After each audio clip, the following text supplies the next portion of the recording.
I wanted to make this video as spoiler-free as possible, but the Xenoblade 2 section will have a lot of late-game spoilers, basically the same shit that's spoiled already in Smash Bros. So if you want to avoid that, use the chapters feature to skip over that section. For most of my life, I wasn't really a fan of JRPGs, but Xenoblade Chronicles was a game that shone so brightly for me that it legitimately made me see how great the genre can be. Like many others, I was introduced to the series through Smash Bros. I still remember looking at the Smash 4 roster and thinking, who the fuck is Greninja?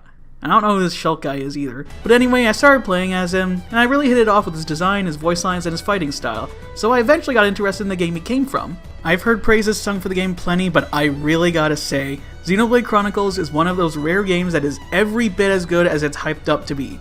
I'm sure you've heard a lot of people say Halo CE is one of their favorite games of all time, and I can definitely see why. It's an excellent game. I love it too. But how many of them will make sure to tell you that the level design is poo-poo? Xenoblade is something else. I'm not going to tell you it's flawless, but there's really no aspect of the game that falls short. The music's fantastic, the lore can keep your attention for hours, the areas are breathtaking, the characters have god-tier writing, and that combat system sure is fucking great. Out of all the things that made the game so spectacular, I think the tightly balanced cast of characters was the biggest thing that kept me engaged. Now, I'm not going to sit here and tell you the game has perfect balancing. I mean, as soon as Riki joins your party, I'm basically left with no reason to play as anyone else. But what it had was a clear set of purposes each character is meant to fulfill. Similar to the MMOs which the combat system is inspired by, Xenoblade incorporates the time-tested DPS healer tank system. Of course, it's not a binary choice, as each character, by default, can belong to one or more of these groups, and even then, they all function extremely differently. They all have their own sets of arts that play into the roles they serve, and while you are limited to only 8 arts out of like a dozen per character, it still allows for a lot of build variety. You can make Dunban have a wider variety of either attacking arts or auras. You can give Riki a greater emphasis on inflicting debuffs than supporting the team. While it does often feel frustrating wanting to use more arts than the game will let you, I think it leaves just enough room to get the player thinking about which arts to bring into battle and which to leave behind, depending on what build or playstyle they're going for. Assembling your party and their arts in such a way that you can use arts of matching colors in a chain attack to maximize damage output is also a big point of concern, especially as you reach higher levels of play. Usually that means maxing out on red arts, but if you feel fancy, you can instead focus on blue arts in an ether-based party with Riki and Melia. Or at least, I think that's blue? It's not the same blue as this blue according to the game's logic. Then again, I also think this blue looks like this blue, and this blue looks like this blue, so who am I to judge? With the exceptions of the armor and gem system, there's almost no aspect to these characters that isn't unique to them. The closest thing you have is the skill links, which allow you to share affinity upgrades between party members. You can only have 3 party members in battle at a time, but the game eggs you on to explore all the different combinations of them because it allows you to increase the characters' bonds with each other, creating more skill link potential by opening up more of those spaces. You gotta level up and kill unique monsters to get the required affinity coins, but there's still a lot of cool shit you can do with it. The majority of affinity upgrades are just generic stat boosts, but then there are some nifty unique ones like having more time to react to visions or being immune to blowdown. I like that it's just enough to make a newly unlocked skill for one character feel like you can strategically turn it into an upgrade for other characters too, but it doesn't take away from how unique they are. Although, while each party member has specific functions and areas they're best at, there is still room for versatility. You can give Ryan some gems to make him a better damage dealer, but he's still a tank first and foremost. You can give Charla some more defensive skill links, but she's still very much about healing. And hey, if you really hate yourself, you can build Shulk to draw more aggro, completely fucking up his positional arts. And if you really hate yourself, give Gloria's Future to Charla. Also, Nopon Riki very much jack of every trade, so can be built in many a way and still serve sidekicks. Another super important thing to keep in mind is the topple combo. I'm going to be calling it that most of the time for all 3 games just for simplicity's sake. The way it's introduced, Shulk can inflict Break, which opens up an enemy to be hit by Ryan's topple art. When an enemy suffers topple, they're basically disabled. They can't block, they can't evade, they can't move, they can't attack, they're just a sitting duck for that period. They're also open to being hit by Daze, a better version of topple that makes them take more damage and keeps them down a little longer.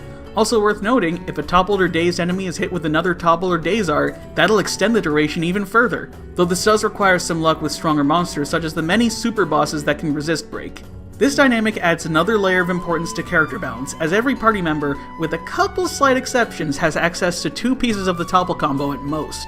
Dunban is the only one who can semi-consistently topple an enemy on his own, but relying on it is far from ideal. Melia has a 2-art combo she can use to force topple, but that behaves somewhat differently, and they're both physical arts, which aren't Melia's strong suit. To really excel in combat, you gotta find the character combinations that can use topple combos optimally. This element adds a lot of strategy because you want to weigh up how much days is worth it, whether you want to rely on forcing topple or getting it naturally, how much you want to topple lock, and it all works in tandem with the other factors taken into consideration when picking your roster. Now I'm still kind of a JRPG zoomer, but from what I can tell, it's pretty standard for these games to balance parties in a way like this. You have a set of characters and each of them has their own unique attributes which can't be changed, but there are variables which can be changed, usually in the form of items and stuff, so you have to make choices about which stats you want to give better buffs to, which strengths of each character you want to play into, or which weaknesses you want to cover. It's all about that balancing act, and it feels so damn good to find something new that works really well in whatever situation you're facing. Because I'm still not well versed in JRPGs, I can't do a good job in telling you how Xenoblade's combat and character building is exceptional, nor can I draw too many direct parallels from other games, but what I can tell you is why it works so well, and more importantly,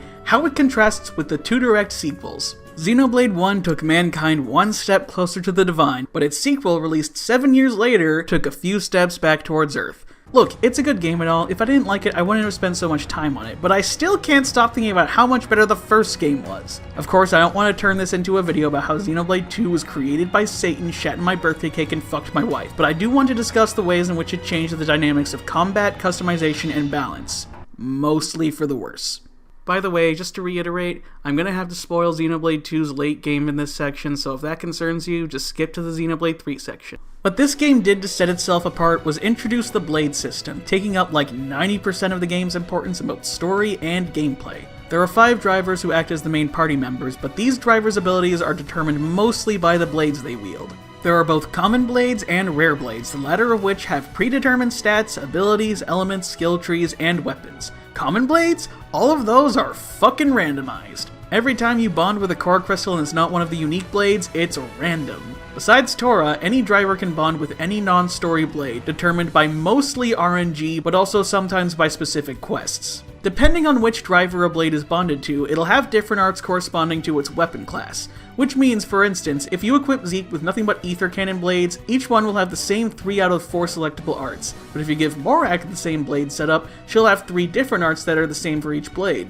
In addition, weapon classes are all categorized into healer, tank, and attacker, meaning all knuckle claws are healers, all chroma katanas are tanks, etc. Though most of the story blades have their own unique weapon classes, which we'll touch upon a little bit later. Furthermore, blades themselves can be modified with the use of aux cores and core chips. They also come from core crystals, which are a core component of this game's lore, and the core of an apple is where the cyanide is stored, you son of a whore.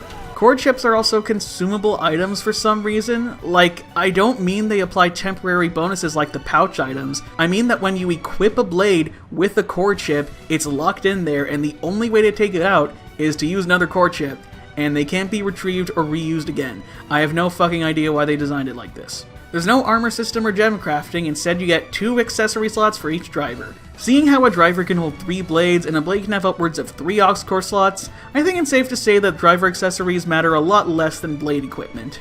The topple combo from 1 is back, now dubbed the driver combo, but Days has been replaced with launch, which then leads into smash, which ends the combo and allows the enemy to act again. An enemy is still disabled when toppled or launched, but you can no longer extend these status effects, so the topple combo is now less about keeping an enemy locked down and more so about dealing extra damage. Also introduced are blade combos, where you use a blade special and it starts this little tree showing the element of the blade you just used and the other elements you can use to continue the combo, ending with a big blast of damage plus a seal corresponding to the element used for the 3rd stage of the combo, which can restrict certain enemy abilities. When you combine these with driver combos, you can make fusion combos, boosting damage output even further.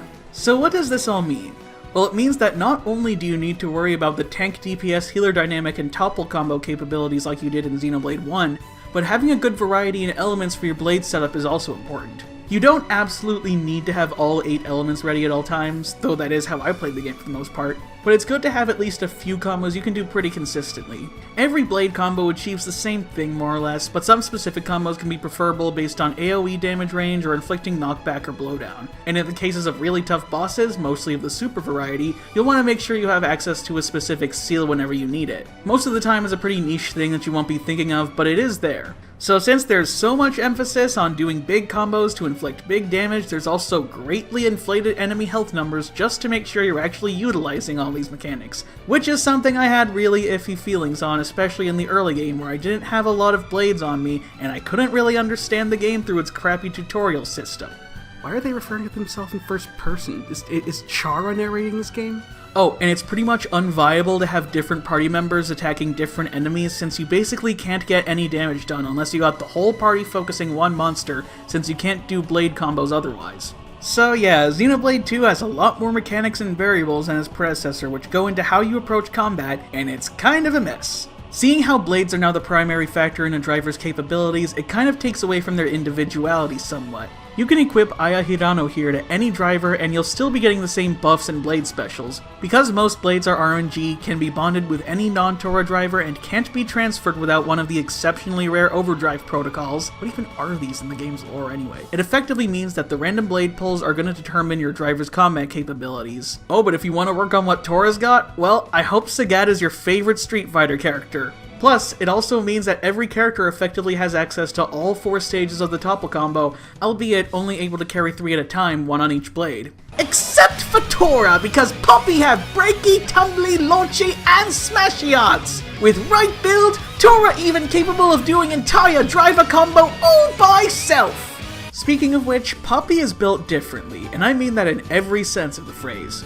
Her 3 forms are treated as 3 separate blades in the game's logic, and unlike Pyra and Mithra, they have different weapon classes and therefore different arts. These are the only blades Tora can ever have, since he is not a true driver like the other 4, so this makes him sound limited, but holy hell he isn't. Poppy still have access to core chips, but instead of aux cores, Poppy has several different slots for unique equipment items unlocked by playing Tiger Tiger over and over. Each form Poppy takes has its own set of slots, so all 3 forms of Poppy have extreme versatility. Something important to take note of is that the rest of the drivers have one of their 3 blade slots taken up permanently by their story blades. There are a few other blades which can only be bonded to a single driver, but these ones are inherent to that driver, and with the exception of Drawmark, they all have their own unique weapon classes as well. This means that Morag always has a fire tank blade with a break art, Rex always has an attacker blade with a topple art who can switch between fire and light, etc. Because of this, it means that you have to equip each driver with blades meant to synergize with their respective story blades. You can give Nia nothing but healer blades to ensure that her healing abilities are at their best, or you can give her an attacker blade so she can deal some damage on the side. You can build Zeke to be a big damage dealer with nothing but the best attacker blades you got, but maybe you might want to give him a tank blade in case you want him to be a little more defensive or draw some aggro for the other drivers. Despite how much of a mess this game's balancing is, I do like the dynamics set into play by these boundaries, which makes it all the more disappointing when those limitations are lifted. Yeah, in case Sakurai didn't spoil it for you already, Rex gets a new form in the late game, the Master Driver. What does this mean? Well, on top of having an overpowered temporary transformation for Pyra and Mithra, he can also use any blade bonded to any non-Tora driver, and yes, that does include the story blades. So what happens when a driver's story blade is bonded to Rex? Well, nothing. That blade is disengaged from its original driver, and they have a 3rd empty slot they can put anything they want into. In other words, the story blades are no longer inherent to their respective drivers. Rex can just engage all the other story blades, then disengage them, then everyone can just equip whatever they have and just roll with it. Oh, except you have to move the story blades outside of the topmost slot because they can't disengage the first blade in someone's arsenal, because apparently the game isn't smart enough to just move to the next one in line, and it won't just let you disengage them directly because they don't want you to use the feature that they've given you until you're in New Game Plus. Because yeah, that makes sense, because I guess they wanted to give this game the most inconvenient, unintuitive user interface in the history of the fucking universe! Okay, I don't want to turn this video into Xenoblade 2 roast number 15 billion, though if you want to see me make that, maybe you should subscribe. Maybe I'll make it one day. I don't know. I probably won't. But to get things back on track, I just don't like that the late game takes this system I liked, one which was kind of sloppily made, was very RNG heavy, and had little care for balance, but was still fun to mess around with in spite of it all, and suddenly just added a tremendous amount of versatility to it, which made an already wonky system even wonkier. Nia was a character I would have never considered giving a tank blade, but now I can give her nothing but tank blades and she'll do just fine. The character's roles are no longer locked in like they were before. They may have only taken up a 3rd of their ability, abilities, but they still mattered enough that it made you think a lot about which blades you want on which driver, which roles you want each driver to pivot towards, which elements each one should have. But now, that's all nowhere near as exciting to think about or challenging to figure out, because now the whole character has all this modularity and not just some of it. Though in all fairness, it wouldn't be accurate to say that there's nothing setting them apart anymore. For instance, the AI is actually programmed differently between drivers as to what they prioritize. Nia and Morag prefer blade combos, while Zeke and Rex prefer driver combos, and Tora randomizes between what he's in the mood for. In Xenoblade 1, the AI was only really taken into consideration in terms of which characters utilize their arts efficiently without player control, especially with Shulk and Melia thoughtlessly wasting their talent arts all the time. But with the lower art count in 2, having the right blades equipped is more of a point of concern, so it's good that there is a way to affect it in your favor. That said, the biggest difference is the arts each driver gets with each weapon class. Base stat differences also exist, but with how much those skills get tipped by your blade setup, that hardly matters. Since most of the story blades have unique weapons which can only be used by 1 or 2 drivers, it effectively means that using Bridget or Pandoria with Rex simply won't be as effective with using them with Morag or Zeke, so they at least have that going for them. I was gonna bring up affinity upgrades as another point, but upon reflection I learned that even those are more or less the same across the board, with one major exception. Zeke has a New Game Plus exclusive affinity upgrade allowing him to access an ascended state with Pandoria, similarly to how Rex can summon Numa. This state is ridiculously broken, lets you keep spamming arts, and lets you decimate an opponent with big damage numbers, and since it's exclusive to this particular driver and blade combination, it adds some more flair to Zeke. I wish Morag and Nia also had something like this with Bridget and Dromark respectively, and have it unlocked within the story instead of requiring you to play the whole ass game again. It would have been a huge incentive to keep the story blades engaged to their original drivers at all times. Then when you decide to deviate from that intended playstyle by swapping around all 3 blade slots willy-nilly, you're depriving yourself of a big power-up and now need to plan accordingly without it. Sure, it would have required a little more delicate balancing for the late game, but it still could have gone so far in helping my impression with it. As mentioned before, Xenoblade 1 is not a perfectly balanced game. Charla's a one-trick pony, being good at healing and little else. Melia and Riki can stack poison debuffs to make ludicrous damage numbers. Seven's Final Cross can fuck up everything in your path save for super bosses. And the versatility and power of Shulk's Monados means you're often hard-pressed to go into a fight without him. But even so, there weren't an awful lot of ways you could just effortlessly cheese through otherwise challenging fights. Yeah, there were optimal strategies for damn near every fight, and there do exist builds that can take care of most encounters, but you're still often on your toes in case you eventually meet something you can't defeat with your current setup, always needing to keep other options in mind.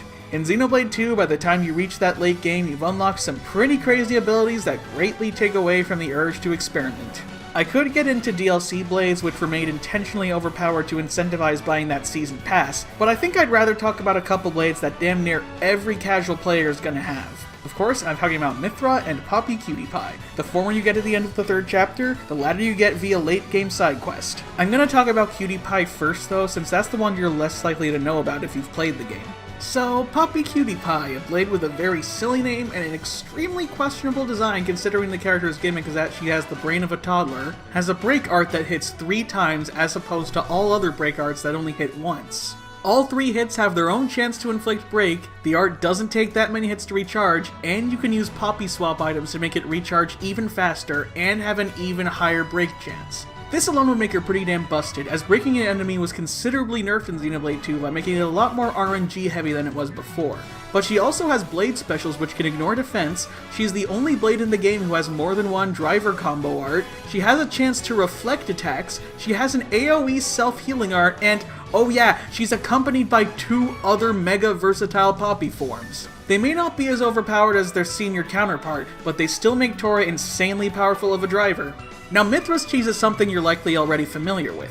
On top of having a damn super form and being able to switch to Pyra with no cooldown, she has 2 skills that make her too damn good. Foresight greatly increases accuracy and evasion of the whole team, which can make your team nearly untouchable with the right setup. And Lightspeed Fury, after being fully upgraded, recharges all your arts all the way up upon a critical hit. And she has a decent base crit rate, and you can get an Aux Core early on that boosts it even more. And that Aux Core doubles in functionality because it fixes her character design. And the right core chips can get the crit rate up even further. And she has 2 more skills which can increase it further beyond. And most of her arts hit twice, each hit having its own chance to crit. So in other words, right at the start of battle, you can just spam arts with Mythra. No need to wait for cooldown, no need to strategize, no need to find the right timing, just hit the button and go.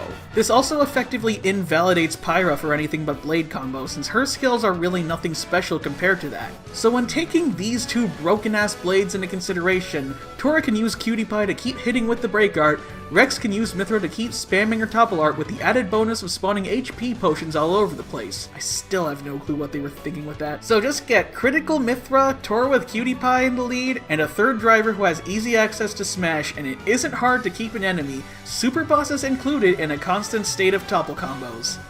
Pauline, that's not actually optimal play. I know. If it wasn't obvious from how much of his footage I'm stealing, I watch Enel too. I'm fully aware that there are other builds you can go for, even without DLC, to effectively get damage numbers up to the max the game engine will allow. But this is a problem I have with the base game that I think will affect most people who play it, whether they're pulling up spreadsheets and actively trying to perfect their builds or not. That's really what I'm trying to discuss here. Not the optimal strategies or the raw numbers game in the battle system, but the way a normal person who just enjoys RPGs will play the game. You know Torna the Golden Country, that 20-hour standalone expansion of Xenoblade 2? Well, I actually enjoyed it a lot more than the base game. Yeah, real daring opinions I'm bringing to the table, I know. One of the things that made me enjoy it more was how much fluff got stripped down. No more gotcha system, no more common blades, no more goddamn rearranging of your blade setup every time you need wind mastery or super strength. Instead, you just got 3 drivers with 2 blades each, and the act of switching between your driver and blade in the lead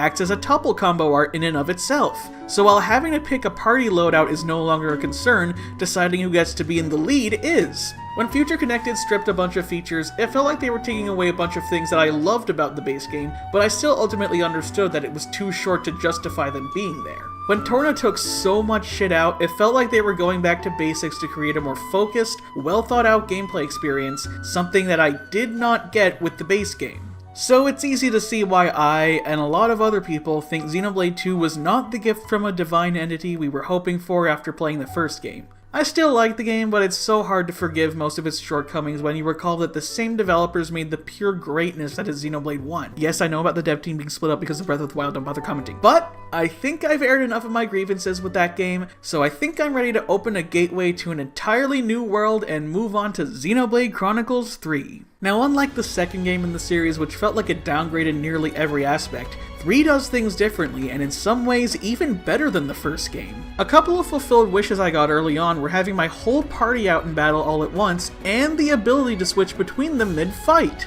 I mean, you also have this one selectable hero who can only be used by the AI, but that's beside the point. Riku not playable character.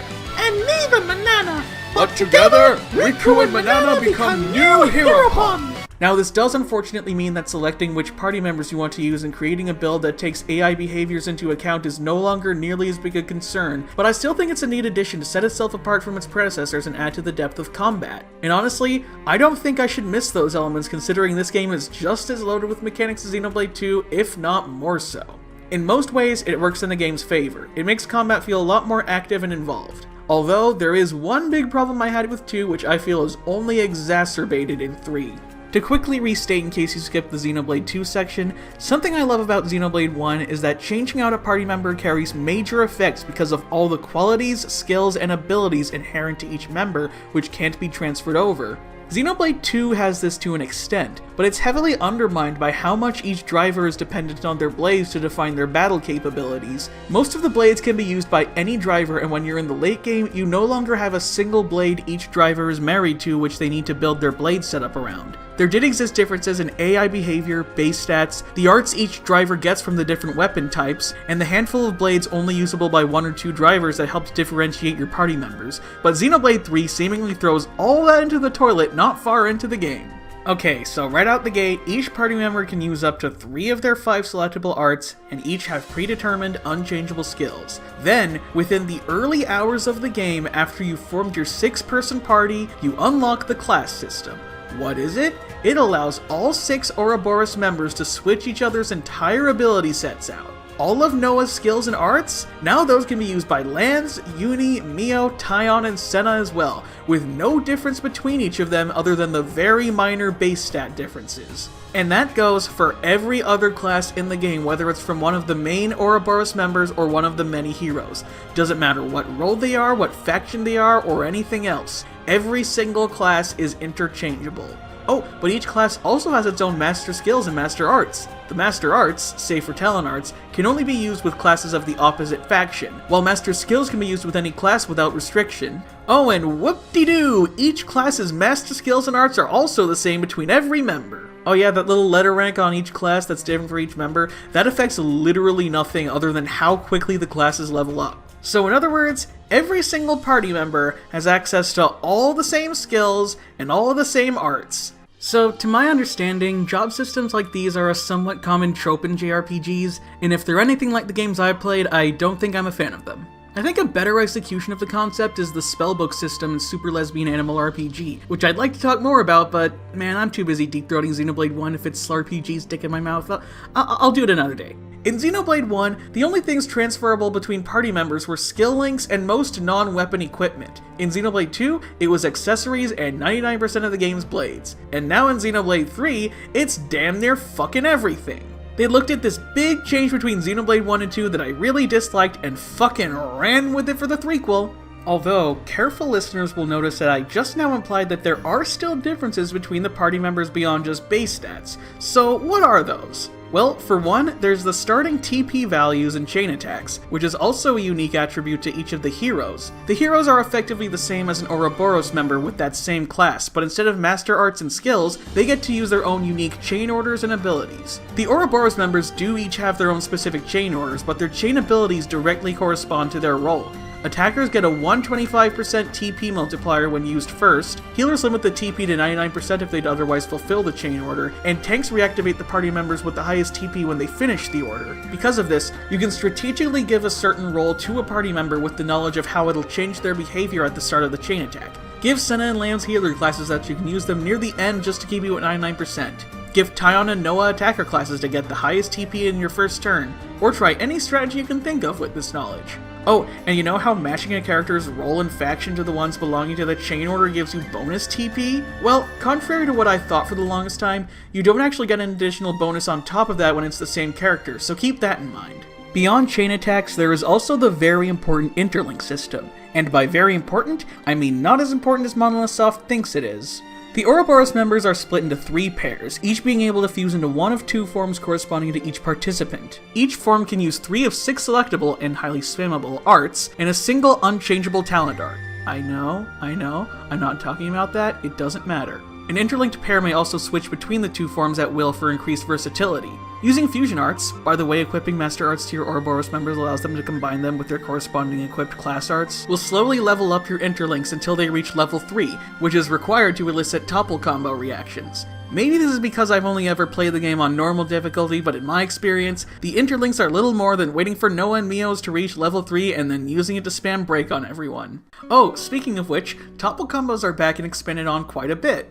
As a matter of fact, there are now 2 topple combos. After break and topple, you can do either daze and burst or launch and smash. The burst combo removes auras, purges rage effects of bosses, and makes them drop items. The smash combo does a shit ton more damage and makes bosses enter rage sooner. In other words, focus on smash combos and do a burst combo once in a while if you feel like it. You know, unless they happen to be a super boss that's immune to smash. It seems that Monolith Soft saw all the fun we were having with topple locks and decided that it was about time they nerfed topple combos more and more with each game. Xenoblade 2 already made topple locks impossible and gave enemies higher break resistance across the board, but Xenoblade 3 took it a step further and now all non-interlinked break arts need to hit from the side, something made easier by this nifty little positional arrow added to the HUD, which I do appreciate. Hey, fun fact, Enel came out while I was writing this script. However, the nature of Master Arts means that their plan backfired because now you can basically give all 6 party members 3 or 4 parts of the desired topple combo. Now, in all fairness, this isn't necessarily the most optimal solution, due to how roll actions work in relation to talent arts and how topple combo reactions only count as attacker roll actions, so you could argue that it's only really optimal to do this kind of thing with the attackers in your party. I spent the entire playthrough trying to max out on smash combo frequency and I got by just fine. Yes, even against super bosses. Now back to the topic of character variety. There actually are a few more unique things I hadn't mentioned earlier. In the early game, Noah unlocks a very whatever talent art exclusive to him. In the late game, Mio gets her own exclusive talent art, which is just okay, and Noah gets a second one and it's fucking busted. No spoilers here, but simply put, it's a transformation ability which gives Noah some really overpowered and spammable arts, plus a talent art which can do the full smash combo on all enemies at once. Of course, it's balanced by the fact that it takes a long ass time to charge up, but here's a fun fact. Did you know Flash Fencer, one of the first classes you unlock in the game, has a skill called Capable Hands?